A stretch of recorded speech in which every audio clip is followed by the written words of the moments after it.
Bonjour, moi et mes amis on a l'honneur de partager avec vous un sujet qui est très important et se répand dans ces dernières années, surtout dans cette dernière vague de développement. Il s'agit de la génétique. Alors, une question fondamentale qui mérite d'être posée, c'est comment peut-on pratiquer cette génétique dans notre vie quotidienne. À ce moment-là, je vous laisse avec mon camarade qui va vous amener dans un voyage qui est plein de stations.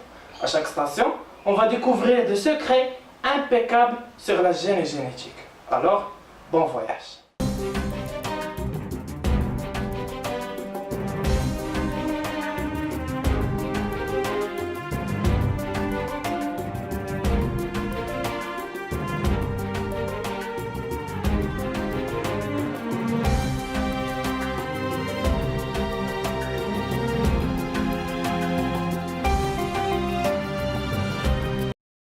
La génétique est un processus permettant de la modification d'un organisme, soit en supprimant ou en introduisant de l'ADN.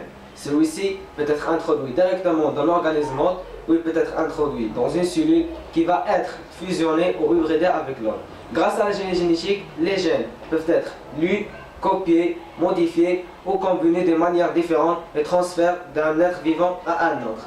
La génétique est utilisée dans les médecines, les recherches, et aussi dans le développement des plantes génétiquement modifiées. Égoïste de rappel, dans chaque organisme et chaque être vivant, il contient une cellule. Cette dernière possède d'un ADN. Ce dernier est écrit sous forme de lettres qui sont A, C, G et T. Les outils les plus importants que les généticiens utilisent en laboratoire sont les enzymes et les véhicules génétiques. Et il existe trois sortes d'enzymes. Les enzymes de restriction reconnaissent au niveau de l'ADN une suite spécifique de lettres et coupent l'ADN à cet endroit. Les ADN polymérases sont des enzymes qui copient l'ADN. Et les ligases sont des enzymes qui collent des bouts d'ADN ensemble.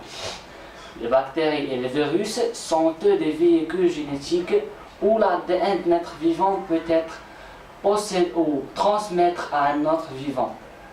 Beaucoup de bactéries possèdent des petits anneaux d'ADN.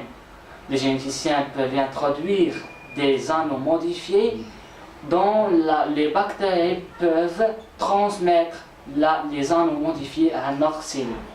Les virus ont la propriété d'entrer leur filament génétique dans une cellule, soit végétale, animale ou humaine.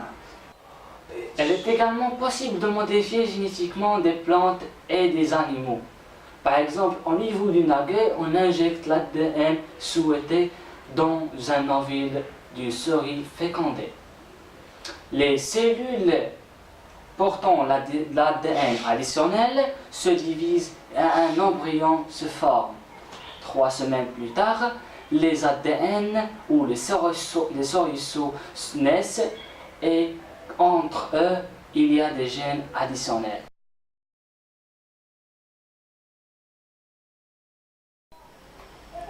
On peut appliquer la transgénèse dans les domaines suivants.